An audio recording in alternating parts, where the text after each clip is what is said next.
Dever de casa. Hoje é esse o nosso tema. Eu sou Sabrina Nigri e você está em boa companhia.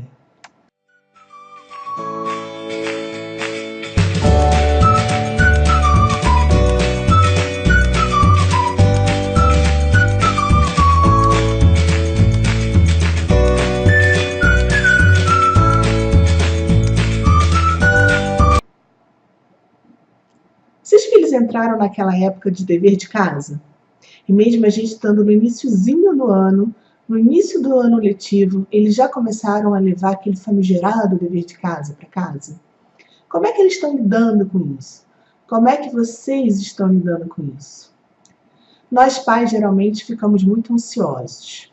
Quando o nosso filho chega em casa cheio de dever para fazer, não são só eles que chegam de um dia exaustivo e cansados. Geralmente nós também tivemos um dia duro de trabalho. Isso quando a gente já não encaixa outras coisas na nossa rotina, como as tarefas domésticas, a academia, e as crianças também têm outras coisas envolvidas na rotina delas, além do colégio, né? As aulas de judô, de capoeira, de natação, balé, enfim. Hoje em dia a nossa agenda é muito cheia, são muitas ações, são muitos lugares que nós vamos, nós damos conta de muitas tarefas. Mas a escola, na vida da criança, ainda é aquela que deve deter a prioridade.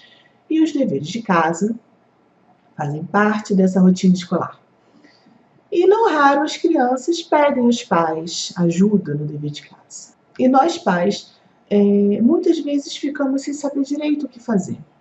É muito normal os pais quererem ajudar as crianças nessas tarefas e acabarem fazendo essas tarefas por elas. Então nós temos que ter muita parcimônia, muito cuidado com isso, né? Porque se um filho nosso pede ajuda para fazer um dever, e se a gente, na melhor das intenções, quer dar essa ajuda e acaba fazendo esse exercício para ele, nós tiramos a oportunidade dele, primeiro, aprender. Segundo, mostrar o que ele sabe. Quando você percebe que diante de si tem uma tarefa da qual você não está muito seguro para fazê-la, para desempenhar aquele papel, para responder aquela questão, você se dá conta que você precisa estudar mais aquilo. Então, quando a gente vai direto ao ponto da questão com a criança, quando a gente responde direto a questão que a criança está perguntando, a gente, na verdade, está tirando dela a oportunidade dela, primeiro, saber se ela realmente sabe aquilo ou não. E segundo, se aquilo não estiver muito bem desenvolvido dentro da cabecinha dela, se aquilo não tiver sido aprendido por ela, a gente está tirando a oportunidade dela de mostrar para a professora e para o professor que ela precisa de auxílio naquela questão, né? Se ela tem uma dúvida, digamos, de matemática, ela chega logo na primeira semana de aula, na segunda semana de aula, com um exercício de matemática que ela diz não entender nada. Se você chega, senta ao lado dela e resolve a questão para ela, na melhor das hipóteses, você sai dali achando que você fez o seu papel, cumpriu, está tudo certo, mas ela, na verdade, ela não entendeu aquilo ali.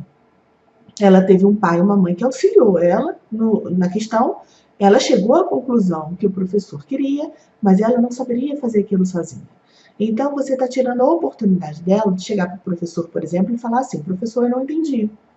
Professor, me explica isso melhor? Eu não soube fazer isso. Ou a oportunidade dela de tentar fazer aquilo. E mesmo ela errando, ela ter feito o melhor dela. Quando ela fizer uma questão, mesmo que ela erre, ela vai estar desempenhando as tentativas, ela vai estar se esforçando, ela vai estar fazendo o papel dela de estudante, que é tentar. E os erros fazem parte do processo. Nós nunca chegamos a um 10 de primeira. Bom, pelo menos geralmente nós não chegamos de primeira. Até lá nós tivemos muitas dúvidas, nós tivemos que ver, escutar muita explicação dos professores, às vezes observar os colegas, né? Ver como é que os amiguinhos fazem aquilo ali, ver formas de pensar diferente. Eu dei o exemplo do exercício da matemática, que é uma coisa lógica, que tem uma só resposta.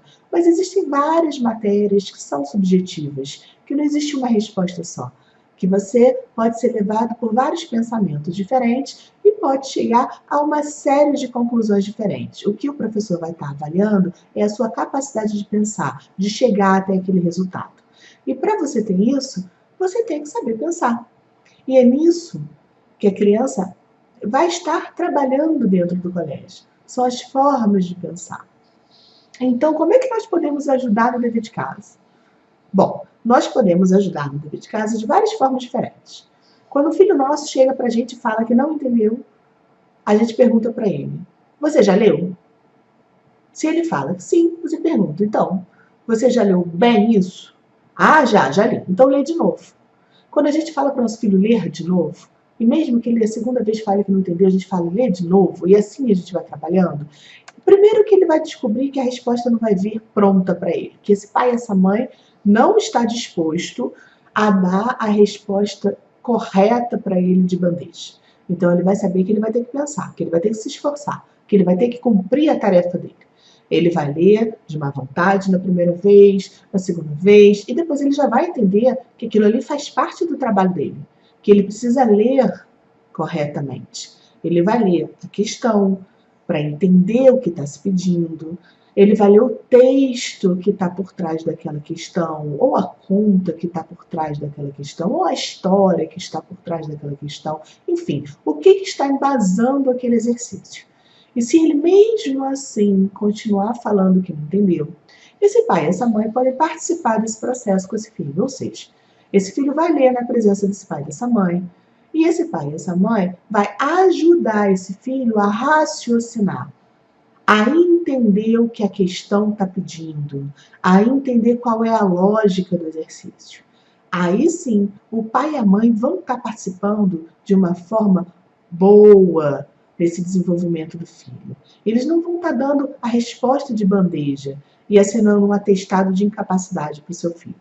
Porque, no fundo, quando você dá a resposta para o seu filho, é como se você dissesse assim: isso é muito difícil para o meu filho não vai conseguir fazer isso sozinho. Claro que ele vai conseguir fazer sozinho. Por que ele não conseguiria fazer isso sozinho? O professor, a professora, não mandou aquele exercício?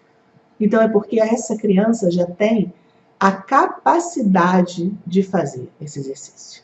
Ele já foi capacitado, ele já teve o argumento, o conteúdo necessário para que ele estivesse pronto para estar pensando e respondendo aquela questão. Então, que a gente saiba, né, que nós, mães, os pais, os avós, enfim, quem participa do processo ajudando a criança no dever de casa, que a gente saiba que é muito mais importante a gente ensinar para essa criança que ela é capaz de ler, de interpretar um texto, de entender o que essa questão está pedindo, né? Ela tem essa capacidade e é a partir dessa capacidade que ela vai saber responder a questão. E se mesmo ela lendo, entendendo o que está se pedindo, ela não conseguir fazer a questão, ela deve deixar em branco. Ou ela vai tentar fazer e vai mesmo tendo um resultado diferente do que deveria ter. Ela vai ter se esforçado, ou se ela não souber nem como começar a fazer, se ela não tiver a menor ideia do que fazer, ela deve deixar em branco. E ela deve falar para o professor que não entendeu. Que entendeu o que estava perguntando, mas não sabe a resposta, não entendeu a matéria, está com dúvida, não entendeu. Você não entender faz parte da vida.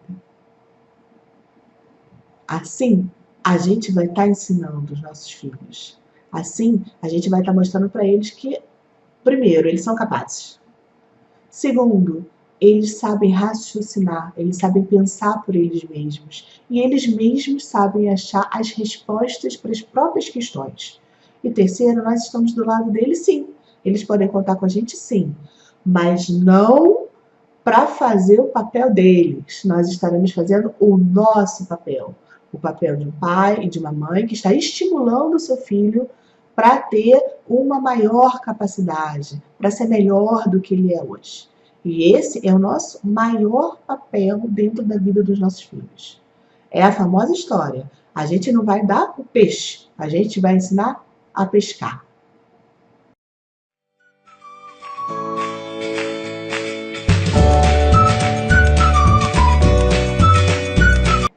Gostou do nosso vídeo? Então curte e compartilhe com os amigos. E se quiser sempre saber quando tiver vídeo novo, clica aqui no sininho.